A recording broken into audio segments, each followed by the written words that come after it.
시편 121편 제가 봉독하도록 하겠습니다.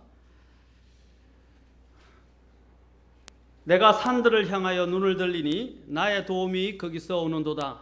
나의 도움이 하늘과 땅을 만드신 주로부터 오는도다. 그분께서 너의 발이 흔들리지 아니하게 하시며 너를 지키시는 이가 졸지 아니하시리로다. 보라, 이스라엘을 지키시는 이는 졸지도 아니하시고 주무시지도 아니하시리로다.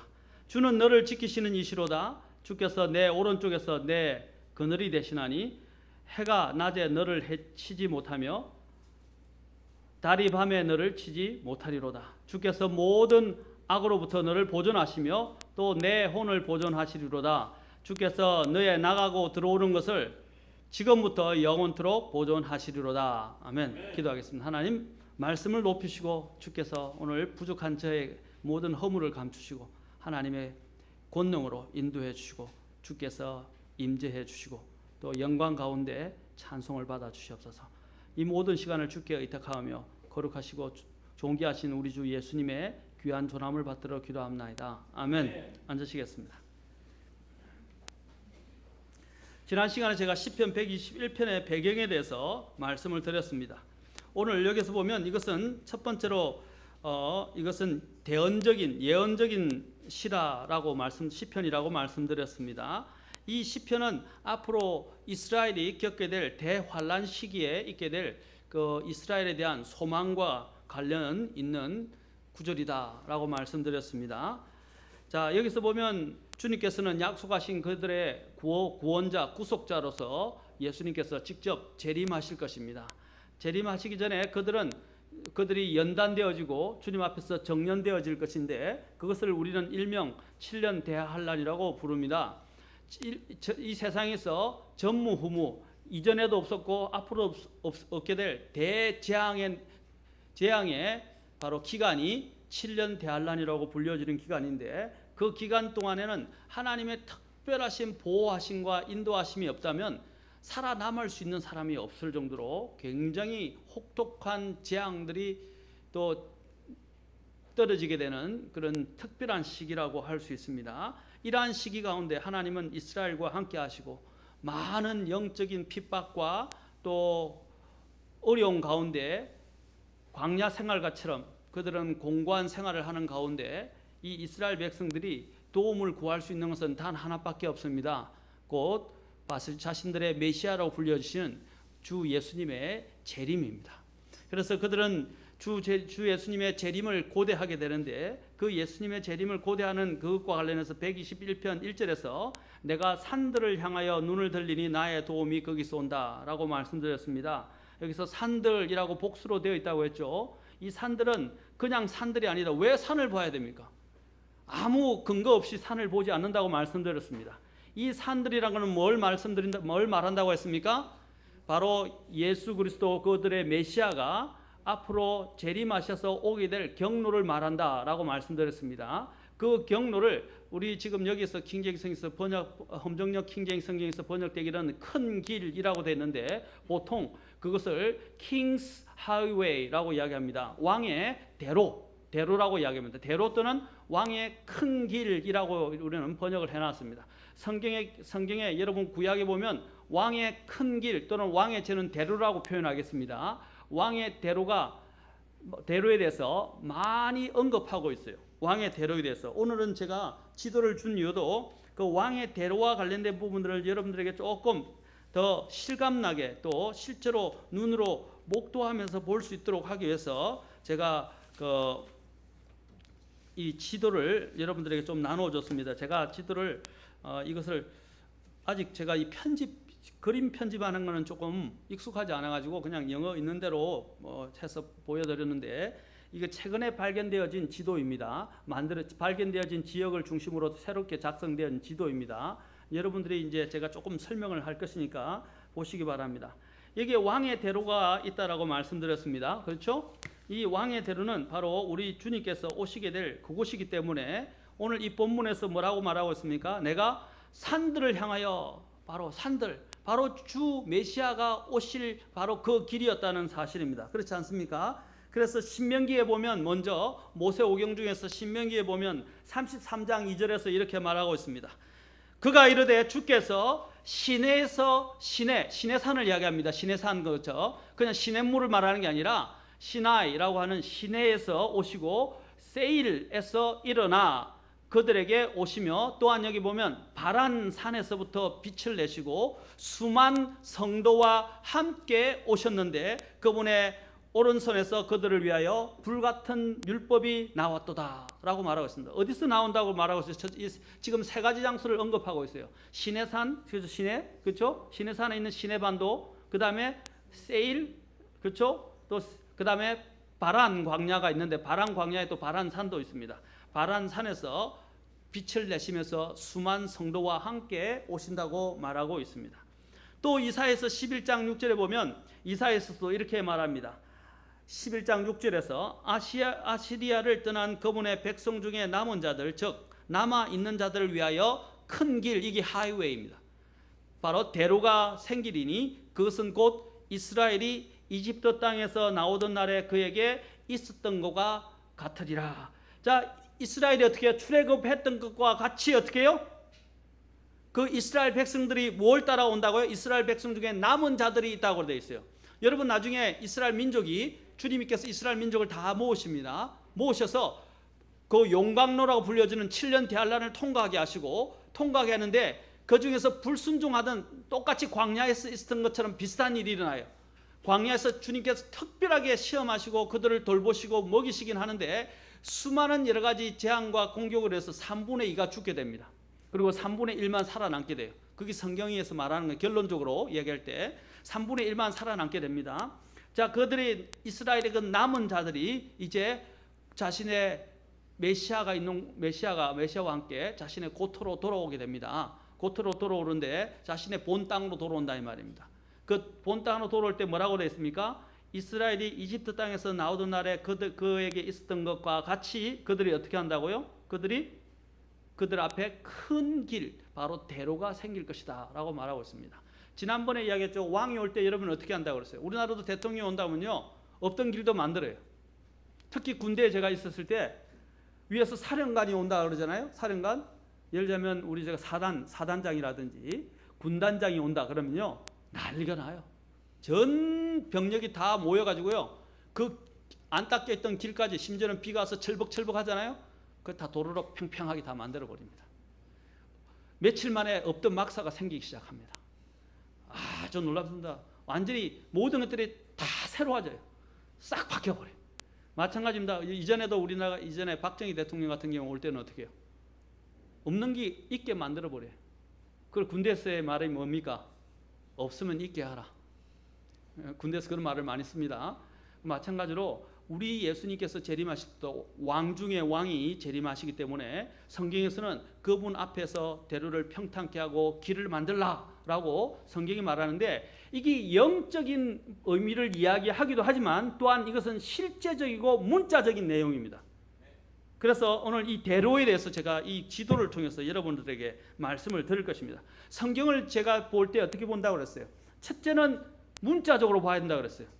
그 다음에 그 안에서 교훈적인 원리를 갖기 위해서 영적으로 우리가 해석을 할 수 있지만 또 적용을 할 수 있지만, 첫째는 문자적인 의미로, 실제적인 의미에서 보아야 된다 이 말입니다. 자, 성경에서 여기서 이야기해서는 영적인 의미만을 말하는 것이 아니라 실제적인 또한 문자적인 의미를 그대로 갖고 있다는 것을 제가 말씀드리고자 합니다. 그래서 특별히 이사야서 40장 3절부터 5절에 보면 예수 그리스도께서 다시 오실 날을 위해서 왕의 대로를 예비하라고 명시되어 있고 명령되어 있습니다. 이것이 누구를 통해서 또 이야기가 되어졌습니까? 침례자 요한이 왔을 때 어떻게 했어요? 이 구절을 광야에서 한 음성이 있어 라고 말하고, 그렇죠? 이 구절들을 인용하는 것을 보게 됩니다. 특히 이사야서 40장 3절에 보면 이렇게 나와 있습니다. 광야에서 외치는 자의 소리가 있어. 바로 예수님 오시기 전에 예수님 오시기 전에 그 길을 예비하는 사람인데, 말라기에 보면 예수님 오시기 전에 길을 예비하는 사람 두 사람에 대해서 언급하고 있어요. 그렇죠? 자, 그 두 사람이 누군가에 대한 부분에 대해서 특히 대표적으로 많은 분들이 믿기를, 나중에 계시록에 가면 나오면 11장에 보면 이제 두 증인이 나오는데, 그 두 증인에 대한 것이 누구냐에 대한 이견이 약간은 있지만, 대표적으로 오늘 여기서 이 본문에서 이야기할 때 대표적으로는 모세와 엘리야를 이야기합니다. 모세와 엘리야. 자, 어쨌든 하나님께서 오시기 전에 하나님의 특별히 선지자, 대표적인 대언자들, 일꾼을 보내셔서 그 길을, 사람들의 마음의 길들을 만들게 하시고, 실질적으로 예수님이 오셨을 때 또 자신의 그 대로를 따라서 재림하셔서 우리에게 이 땅에 오실 것이라는 사실입니다. 그래서 이사야서 40장 3절에 보면 광야에서 외치는 자의 소리가 있어 이르기를 너희는 주의 길을 예비하라. 사막에서 우리 하나님을 위해 큰 길, 이것이 하이웨이, 곧 대로의 말입니다. 대로를 곧게 만들라라고 말합니다. 자, 아까도 말했죠. 이것이 사람의 마음을 이야기하는 것도 하지만 실제적인 또한 길을 이야기합니다. 자, 그것을 제가 같이 함께 보겠습니다. 역사 속에서도 여러분 왕의 대로가 있었다는 걸 아십니까? 우리가 보통 잘 알고 있는 길입니다. 뭐냐면 보통 실크로드라고 그러죠. 그 실크로드가 사실은 왕의 대로입니다. 왕의 대로라고 불려지는 것입니다. 이 실크로드가 실제로 유럽 전방의 유럽 전반에, 유럽이라 지금 우리에게는 유럽인데, 그 동방에서부터 유럽에서부터 심지어는 여기 우리나라 이르기까지 다 이 실크로드가 중국까지 쭉 연결되어 있었습니다. 맞습니까? 자, 있었는데 성경 또한 이 실크로드, 곧 왕의 대로에 대해서 분명하게 말하고 있습니다. 특히 민수기 20장 17절 잠깐 보도록 하겠습니다. 민수기 20장 17절. 자, 시편을 그대로 지고 계시고, 민수기. 제가 왜 이렇게 여러분을 설명하느냐면, 성경에서 말하는 이 주님이 오시는 것들이 실제적이고, 얼마나 성경이 또한 이러한 부분에 대해서 많은 부분들을 대언적으로 우리에게 제시하고 있는가를 우리가 직접 눈으로 목도하는 것이 필요합니다. 성경은 놀라운 책입니다. 성경은 단지 역사나 꾸며낸 이야기가 아닙니다. 성경은 실제적이고 또한 실제적일 뿐 아니라 대언적입니다. 크랜스 라킨 목사님이 이 대언이란, 예언, 우리가 보통 예언이라고 이야기하는데 대언을 어떻게 정의하는지 아십니까? 대언, 우리가 prophecy라고 이야기하는 대언이란 말이, 대언은 뭡니까? 자, 하나님을 대신하여 말하는 것이죠. 원래 그 뜻은. 그러나 그 대언은, 예언이라고 하는 그 대언은 무엇을 말하느냐면 이렇게 이야기합니다. 미리 기록된 역사. 따라해 보시면, 미리 기록된 역사. 무슨 말이냐? 이미 하나님은 모든 역사를 다 주관하시는 분이죠. 아멘? 그 하나님이 이미 미리 앞서서 모든 역사를 기록한 것이 대언이다 이 말입니다. 아멘? 자, 그 대언의 말씀을 우리에게 하나님이 성경을 통해서 이미 기록해 놓으셨고 우리에게 제시하고 계시다는 사실입니다. 제가 전에 말씀드렸죠. 수요일에 오신 분들에게는 제가 특별한 말씀들을 좀 많이 주도록 할 것이라고 이야기했죠. 예. 더 열심히 온 분들에게는 더 많은 것을 누릴 특권이 있습니다. 아멘. 예. 자, 여기서 민수기 20장 17절 자 봅시다. 여기 보면 나옵니다. 자, 이스라엘 백성과 관련해서 제가 설명을 해드릴 것입니다. 20장 17절 또 21장 22절에도 똑같은 말이 나오는데 17절 보겠습니다. 원하건대 우리가 당신의 지역을 지나가게 하소서. 우리가 밭이나 포도원을 지나가지 아니하고 우물물도 마시지 아니하며 우리가 왕의 뭐라 그랬어요? 왕의 큰 길로만 가고 당신의 경계를 지나갈 때까지 오른쪽으로나 왼쪽으로나 치우치지 아니하리이다 하나이다 하였더니. 자, 그리고 또 21장 22절에도 마찬가지입니다. 21장 22절에도 말합니다. 자, 내가 당신의 땅을 지나가게 하소서. 자, 아모리 족속의 왕 시온에게 말하는 겁니다. 21절에 보십시오. 그리고 22절 우리가 밭에든지 포도원에든지 들어가지 아니하며 우물물도 마시지 아니하고 당신의 지경을 통과할 때까지 어떤 길로? 왕의 대로로만, 큰 길로만 가리이다 하였으나. 자, 이것은 뭐냐면 이 성경 역사 속에 실제로 왕의 대로에 대해서 언급하고 있어요. 이 왕의 큰 길, 자 왕의 큰 길이라고 말합니다. 영적인 의미로도 해석될 수 있겠지만 실제 역사에서 존재했던 바로 그 길을 말하는데 곧 이 길을 지금 하나님의 백성 이스라엘이 돌아오고 하나님 앞에 경배하게 되는 것을 말하는 것입니다. 모세와 이스라엘 백성들이 출애굽을 하고 난 다음에 어디를 지나갑니까? 가데스 광야에서 가나안 땅으로 가는 과정에서 그들은 에돔을 통과하게 됩니다. 에돔을 통과해야 되었어요. 그래서 에돔 땅의 통행을 부탁하는 내용이 여기와 관련되어 있습니다. 자, 에돔이 여기 지도 보면 어디에 있습니까? 여러분 이 에돔 보면 이제 에돔이 바로 여러분 오른쪽이 제일 위에 지도에 보면 여러분 아라비아라고 적혀 있어요. 크게 AR 그렇죠 해서 아라비아라고 적혀 있죠. 그 아라비아에서 저쪽에 조금 올라가면 바로 파란 강야가 있는데 그 파란 강야가 지금 보이시 파란이라고 적혀 있죠. 자, 이곳에 있는 부분들이 에돔과 관련되어 있어요. 에돔 땅이라 이 말입니다. 에돔 땅 아시겠습니까? 그 위가 모압 땅이에요. 그 위쪽이 어디냐면 모압 땅은 또한 여러분 요르단 강을 통해서 위에 보면 요르단강이 나오는데 지금 이 칼라로 안 나왔는데 요르단 강 오른쪽부터 밑에 쪽이 다 모압, 그 밑에가 에돔 지역입니다. 그렇죠? 아시겠어요? 에돔 지역을 여러분이 이해하셔야 돼요. 여기 파란 광야 나오죠? 자, 지금 이 지도는 어떤 지도냐? 여러분의 지도는요. 지금까지 여러분들이 출애굽이라고 알려진 많은 사람들이 지도를 만들어냈는데 출애굽 여정을 그 지도가 지금 요즘 최근에 발견되어진 고고학 자료에 정확한 자료에 따르면 그 지도가 잘못됐어요. 그 지도는 뭐냐면 여러분 보면 요 삼각형 모양으로 되어 있는 데 있죠. 양쪽 홍해의 길을 통해서 삼각형 이집트라고 불려지는 데 있죠. 예, 보이시죠? 이집트와 이스라엘에 불려지는데 그 경계를 나누는데 바로 거기에 있는 그 이집트 광야를 여기 이집트 광야인데 세모 모양으로 돼 있죠. 이렇게 돼 있죠. 이렇게 돼 있는 이 부분이 이스라엘이 광야 생활을 했던 곳으로 이야기를 하는데 거기가 아니라 시내산이 거기 있다고 그들은 믿었습니다. 그런데 새롭게 발견되어진 정확한 고고학 자료에 따르면 그것이 이 이스라엘이 이전에 가서 율법을 받았던 시내산이 거기 있지 않고 여기 오른쪽 그림을 보십시오. 아까 하얀 색깔로 이렇게 화살표가 있죠? 오른쪽에 화살표 크로싱이라고 되어 있어요. 건너갔다. 바로 거기에 여기 보면 밑에 보면 뭐라고 되어 있어요? MT 해놓고 점 해놓고 작게 보면 시나이라고 나와 있어요. 이게 시내산입니다. 시내산을 아까도 얘기했지만 이집트 광야 가운데 이집트 광야에 있다고 지금까지 밝혀졌었는데 최근에 밝혀진 정확한 고고학 자료에 따르면 어디냐면 오른쪽 바로 옆에 아라비아 반도에 시내산이 있는 것으로 발견됐어요. 완전히 달라요.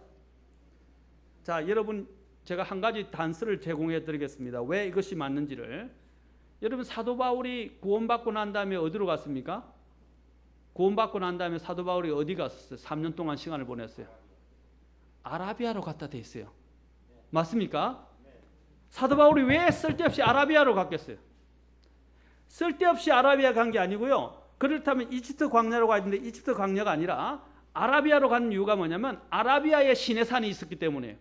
그런데 지금까지 많은 사람들이 잘못 알기를 아라비아가 아닌 이집트 광야에 시내산이 있다고 생각했던 것입니다. 왜 그가 아라비아로 갔습니까? 그곳에 시내산이 있고 하나님의 율법을 받은 산이 있고 거룩한 산 호렙이 있기 때문입니다. 모세가 있었던 땅이에요. 그는 모세의 율법에 능한 사람이었습니다. 맞습니까? 그래서 그 율법을 주신 하나님과 함께 되어서 메시아에 대해서 묵상하고 또한 공부하고 또 하나님과 관계를 깊이 있는 교제를 하기 위해서 바로 아라비아로 갔던 것입니다. 아멘. 자, 그래서 지금 밝혀진 땅은 아라비아에 시내산이 있다는 겁니다. 아라비아에 시내산이 있습니다. 자, 여기서 이 시내산을 이제 통해서 우리가 이제 알 수 있는 것은 바로 그 지역을 통해서부터 위쪽으로 쭉 올라가서 아까 제일 위에 보면 페트라라고 보이죠? 그 페트라라고 보이는 그 지역가에서 거기 이스라엘의 그 여정입니다. 출애굽 여정입니다. 출애굽 파란 광야를 거쳐서 출애굽 여정인데 제가 왜 이걸 이야기하느냐 좀 이따가 설명을 하겠습니다. 자, 출애굽 여정을 통해서 결국에는 어디로 들어옵니까? 다시 요르단을 건너고 어디로 오냐면 예루살렘의 올리브산에 이르게 됩니다. 지금 이 지도에는 올리브산이 없지만 올리브산은 워낙 유명하니까 여러분들이 예루살렘에 있죠. 잘 알게 될 것입니다. 자, 그렇다면 왕의 대로가 얼마나 중요한지에 대해서 지금 말씀드리는 것입니다. 자, 이러한 왕의 대로에 대해서 대언자 이사야가 35장 8절부터 10절에서 이 부분을 또한 잘 이야기해 놓고 있습니다. 이사야에서 잠깐 가보겠습니다. 이사야에서 오늘은 조금 제가 설교식보다는 성경 공부하는 식으로 우리가 한번 찾아본다 생각하시고 직접 눈으로 확인하는 게 좋아요. 예수님이 오는 길을 지금 보여주는 겁니다. 지금 오는 길을 보여주기 위해서 제가 지도에 좀 여러분들이 익숙해지도록 도와드리는 것입니다. 이사야서 35장 8절에 보시면 35장 8절에 보면 또 거기에 큰 길 곧 대로가 하이웨이 대로가 있으리니 곧 한 길이라. 그 길은 어떤 길이라 불려집니까? 거룩한 길이라 불리리라. 거룩한 길이라. 부정한 자들은 그것을 지나가지 못하겠고 그 길은 오직 구속받은 자들을 위하여 있으리라. 비록 행인들이 어리석은 자라 할지라도 그 안에서 잘못하지 아니하리라. 자, 어떤 사람이 들어간다고요? 구속받은 사람. 그 길을 뭐라고 부릅니까? 거룩한 길. 나중에 예수님이 오시는 그 길은요, 구속받은 백성들만 가지고 있어요. 그렇죠? 여러분, 왕이 지나가는데 쫙 이렇게 카페트를 따르는데 거기 아무나 올라설 수 있어요? 아니죠? 왕에게 허락되어진 사람들만 그 길에 들어설 수 있어요. 그게 맞습니까? 요즘 제가 그런 거 안 좋아하는데 어떤 데 가끔 TV 뉴스 같은 데 보면 연예인들 때문에 연예인들을 위해서 카펫을 쫙 깔아놓고 연예인들만 거기에 올라가게 하잖아요. 여러분 그 연예인들 우상 삼지 마세요. 여러분들은 그 길을 못 갑니다. 그렇죠? 그러나 우리는 예수님이 간 그 길을 따라가게 될 거예요. 아멘? 거기 보세요. 구속받은 자들만 그 길로 간다 이 말입니다. 아멘? 그건 연예인들이 누릴 수 있는 게 아니에요. 아멘? 예, 이거 분명히 성경이 이야기합니다. 그 길로 구속받은 자, 부정한 자도 들어온 자도 그것으로 가지 못할 것이라고 말하고 있습니다. 그 길을 주님이 따라서 이제 재림하시게 될 것입니다. 자, 35장 9절에서도 마찬가지입니다. 자, 계속 35장 10절까지 거기에는 사자도 없고 굶주린 짐승이 거기로 올라가지 아니하므로 거기서 그것을 만나지 아니할 것이며 오직 구속받은 자들만 거기서 걸으리라. 주께서 속량하신 자들이 돌아오되 노래하며 시온에 이르러 자기 머리 위에 영존하는 기쁨을 두고 기쁨과 즐거움을 얻으리니 슬픔과 탄식이 사라지리라. 아멘. 또한 49장 11절 12절에 보면 바로 이 길이 구속받은, 사실은 첫 번째는 이스라엘 백성을 이야기합니다. 구속받은 이스라엘 백성들이 이 길을 통해서 그들이 이스라엘의 고토로 돌아오게 될 것이고 주님의 품으로 돌아오게 될 것입니다. 49장 11절 12절에서도 말합니다. 내가 나의 모든 산을 길로 만들고 나의 큰 길들이라고 되죠. 이게 대로예요. 대로를 도두르니 보라 이들은 먼 곳에서 오며, 이들이 누구냐면 바로 이스라엘, 온 지역에 흩어졌던 이스라엘을 주님이 모으시는 거예요. 구속받은 자들을. 보라 이들은 북쪽과 서쪽에서 오고 또 이들은 시님 땅에서 오리라. 아멘. 여러분, 이스라엘은 기적적인 민족입니다. 아멘. 그들은 땅을 잃은 1900년 동안 땅을 잃었던 사람들이에요. AD 70년에 이스라엘이 멸망했죠. 유다가 이스라엘 멸망했지 않습니까? 그래서 완전히 쫓겨났어요. 그래서 자신들의 이제 민족도 없어지고 고토도 없었어요. 그런데 언제 그들이 해방했습니까? 1948년에 고토로 돌아왔어요. AD 70년에서부터 1948년에 돌아오니까 거의 몇 명이 1900년 동안이죠. 약간 모자라는데 1900년 동안 어떻게 해요? 이 세상을 유랑하던 민족이었어요. 우리나라가 일제 치하에 몇 년 있었습니까? 36년 있었죠. 근데 36년 있었는데 한 40년만 됐었으면 어떻게 됐겠어요? 다 잃어버리고요. 언어도 말살 정책을 썼지 않았습니까? 언어도 없어요. 이 세상에서, 이 지구상에서 100년 이상을 민족을 잃었다가 회복한 나라도 없고, 또 100년 이상을 했다가 오랫동안 있다가 회복한 나라 중에서 언어를 제대로 회복한 나라가 없어요. 그런데 이스라엘은 몇 년 동안요? 1900년 동안을 유랑하는 사람들로 지냈다가 그들이 어떻게 해요? 이스라엘 땅을 회복했어요. 그리고 여전히 히브리도 살아 있어요. 그렇죠? 그런 민족이 없다 이 말입니다. 자, 그것은 하나님이 특별하게 이스라엘과 역사하시는 것입니다. 지금 보십시오. 강대국 전체 이집트 옆에 있는 이라크, 이란, 그 다음에 터키 보십시오. 얼마나 강대국들이 그들을 둘러싸고 있어요. 조그마한 아주 자그마한 그 나라가 그 많은 아랍국에 의해서 다 둘러싸여 있는데도 불구하고 어떻게 해요? 아무도 그 나라를 건들지를 못해요. 이스라엘 민족을 건들지 못한다 이 말입니다. 하나님의 눈이 그 이스라엘과 함께 있어요.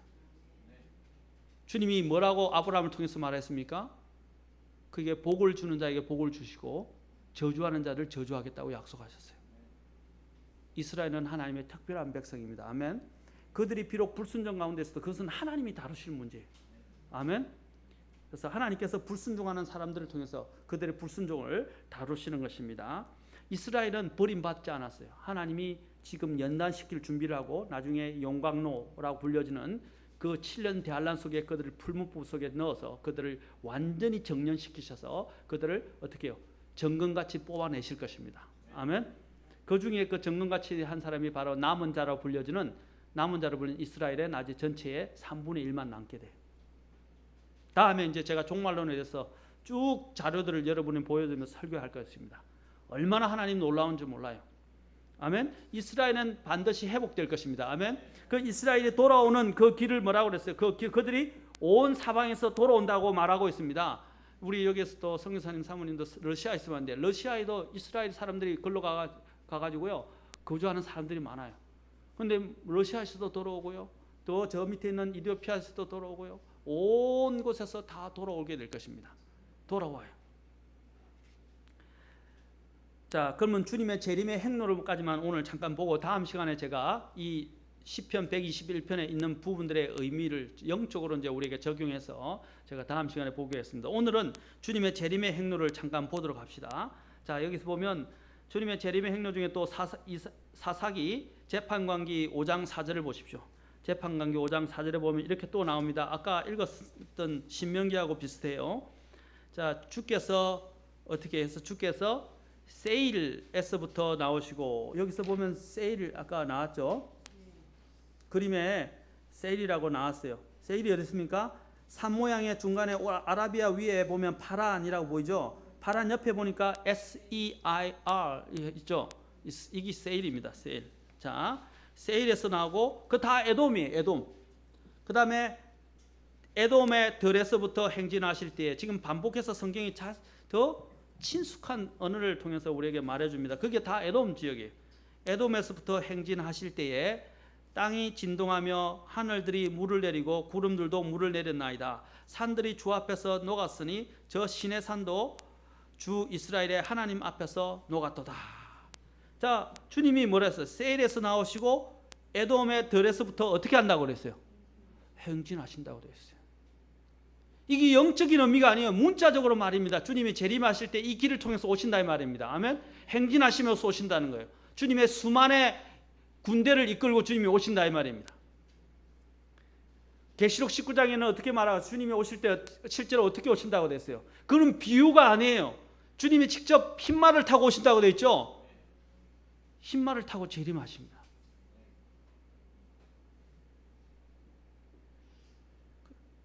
그래서 유대인들이 또 예수님께서 또한 에돔으로의 여행길로 올라서 그 길을 통해서 오실 것입니다. 또 하박국 3장 3절을 보십시오.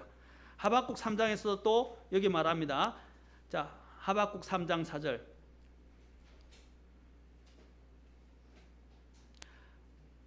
다니엘, 호세아, 요엘, 아모스, 오바다, 요나, 미가, 나훔, 그 다음 뭡니까? 하박국 이렇게 되어 있습니다. 그 다음에 학개, 스가랴, 말라기 이렇게 나오죠. 그러니까 말라기 앞에 학개, 스가랴, 말라기, 그 앞에 뭡니까? 하박국. 자, 하박국. 자, 하나님께서 어디서 오신다고 그래서 대만에서 오시고, 여기 있는 타이완, 대만을 이야기하는 게 아니고요. 이거 아는 건 안에 대자인데 대만, 이게 에돔을 이야기합니다. 아까 있던 에돔에서 오셨고, 거룩하신 이께서 어디서 오신다고요? 바란. 아까 여기 바란 나왔죠? 바란산이라고 했죠. 제가 파란이라고 그랬는데 원래 영어로는 그죠? P로 돼 있죠. 그렇죠? 바란. 자, 바란 산에서 오셨도다. 셀라. 그분의 영광이 하늘들을 덮으며 그분의 찬양이 땅에 가득하도다 라고 말하고 있습니다. 또 이사야서 63장 1절은 계시록 19장하고도 아주 또 상통하는 구절입니다. 병행 구절이에요. 자, 이사야서 63장 1절도 한번 봅시다. 이사야서 63장 1절. 거의 다 돼갑니다, 여러분. 이사야서 63장 1절. 자, 봅시다. 여기서도 보면 또 계속 반복적으로 설명합니다, 성경이. 63장 1절에서 에돔에서 나오며 라고 되어 있죠. 그 통칭에서 다 에돔이에요. 에돔에서 나오며 물들인 옷을 입고 보스라에서 나오는 이자는 누구인가? 여기서 물들을 왜 들였을까요? 염색했다는 뜻인데 어떻게 염색되었을까요? 계시록 19장에 보면 예수님이 뭡니까? 온 적들을 다 무찔러서 어떻게 해요? 그들을 반역하시는 민족들을 다 칼로 무찔러서 어떻게 해요? 피가 말 고삐에까지 찹니다. 그래서 어떻게 예수님 옷이 다 피로 물들어져요. 그때 예수님은 무서우신 분으로 오십니다. 심판하시는 분으로 오신단 말입니다. 아멘. 지금이 은혜 시대예요. 아멘. 지금이 은혜예요. 예수님이 다음에 재림하실 때는 무서운 심판하시는 분으로 오신단 말입니다. 여기서 물들였단 말은 피로 물들어요. 그분의 옷이 온통 피로 물들어졌다 이 말입니다. 계시록 19장에서 그렇게 설명하고 있어요. 그 의복이 영화롭고 자신의 큰 능력으로 다니는 이자는 누구냐? 예수님이죠. 의 안에서 말하는 나니 곧 구원하는 능력이 있는 자니라. 아멘. 그 다음에 주님이 이제 여기서 에돔을 통해서 쭉 오시다가 이제 어디로냐? 요르단강을 건너시고 어디에 서시냐면 스가랴서 14장 4절. 자, 스가랴서 14장 4절에 보면 이렇게 되어 있습니다. 그날에 그분의 발이 예루살렘 앞 동쪽에 있는 올리브 산 위에 설 것이요. 되어 있어요. 어디에 선다고요? 올리브 산 위에 서신다고 그랬어요. 자, 사도행전 1장에 보면 예수님께서 승천하실 때에 두 옷을 입은 흰 옷을 입은 사람들이 뭐라고 그래야겠어요? 갈릴리 사람들아 라고 말하면서 너희가 무엇을 보고 있느냐 라고 말하면서 그렇죠? 뭐라고 그랬어요? 예수님께서 올라가심을 본 그대로 오시리라. 올라가심을 본 그 올라가신 장소가 어디예요? 어디서 올라가셨어요? 올리브 산에서 올라가셨어요. 다시 그래서 어떻게 해요? 올리브 산으로 오실 것이라고 거기서도 이야기하고 있어요. 스가랴에서도 어디에 서신다고요? 예루살렘 바로 있는 올리브 산에 서실 것이다. 아멘. 그 다음에 어디로 가냐? 올리브 산에 섰다가 예루살렘 성전이 있는데 성전 중에서 어느 문으로 들어갑니까? 동문을 통해서 들어가시게 됩니다. 동문은 뭡니까? 해가 뜨는 문이죠. 예? 그래서 예수님이 해 뜨는 분으로 해가 뜨는 데서부터 그렇죠? 예수님을 해로 모시합니다. 예수님이 동문을 통해서 들어와서 그 영광의 왕자에 앉으시게 될 것입니다. 아멘. 자, 그래서 우리가 보면 주님 쭉 연결이 되죠. 이스라엘이 출애굽을 했던 여정을 따라서 주님께서 가장 대표적으로 시내산으로부터 에돔을 거쳐 모압을 거쳐서 요르단을 건너고 어떻게 올리브산에 섰다가 파란 아까 나왔죠. 파란, 보스라, 에돔 그렇죠? 파란을 거쳐서 그 다음에 세일이 아까 에돔을 다 포함하니까 그것을 거쳐서 들어옵니까? 요르단을 건너서 올리브산에 서셨다가 동쪽을 통해서 동문을 통해서 예루살렘으로 입성하시게 될 것입니다. 아멘. 성경은 너무나 놀라운 책입니다. 이게 왕의 대로라고 불려지는 곳이에요. 아멘. 여러분이 이제 다음에는 성경을 읽으면 이게 도대체 무슨 말인지 모르겠는데 오늘 제가 일목요연하게 말씀을 드리는 거예요. 제가 성경이 예언하는 것이 얼마나 일목요연하고 얼마나 정확한지를 지금 말씀해 드리는 것입니다. 그래서 아까 시편 기자가 뭐라 했어요? 내가 눈을 들어서 어디를 본다고 했어요? 산들을 향하여 눈을 들리는데 그 산들을 왜 보느냐? 아까 여기는 무슨 산들이에요? 여기는 올리브산, 파란산, 시내산 이 모든 산들을 말하는 것입니다. 아멘. 그 산들을 통해서 예수님이 오시기 때문에 그 산이 제일 잘 보이잖아요. 위기니까. 골짜기로 들어가면 안 보이잖아요. 그런데 산들로 보면 주님이 오시는 가장 중요한 거점을 만들어주기 때문에 그 거점을 통해서 영광의 주님께서 재림하셔서 오는 그 길을 보니까 그 산들을 주목해 보는 거예요. 아멘. 그래서 주님을 고대하고 기다리는 것입니다. 그들은 환난과 핍박 가운데서 굉장히 힘든 시간을 보내요. 그래서 주님이 오시는 것은 그들에게 너무나 중요한 그들의 구원과 관련되어 있는 부분이었어요. 그들을 구출하는 거예요. 그들이 얼마나 많은 핍박을 받습니까? 요한계시록 12장에 보십시오. 용이 그들을 삼키려고 온 저세 사방에, 그렇죠? 막 핍박을 합니다. 1260일 동안. 근데 그들이 도망 다니면서 어떻게 해요? 많이 공고하고 지쳐 있습니다. 정말 주님이 빨리 안 오시면 안 되는데 자신들의 메시아가 그 산들을 통해서 오시고 그 산을 고대하면서 보는 거예요. 언제나 오실 것인가? 저도 사실은요, 우리 어머니가 들으시면 안 되는데 저희 모친이 많이 저희들을 때리셨어요. 뇌를 너무 많이 맞았어요. 그래서 집에 쫓겨났다가, 집에서 쫓겨나도 어머니가 화가 늦게까지 잘 안 풀리셔요. 그래서 쫓겨났다가 집 밖에서 도망갔죠. 도망가서 집 밖에서 기다리다가 누가 와야 되냐면 아버지가 들어와야 아버지하고 같이 들어가면 돼요. 그래서 아버지 올 때까지 밖에서 기다리는 거예요. 대문 앞에서. 그래 아버지가 또 어떤 때는 늦게 오시면 정말로 힘들어요.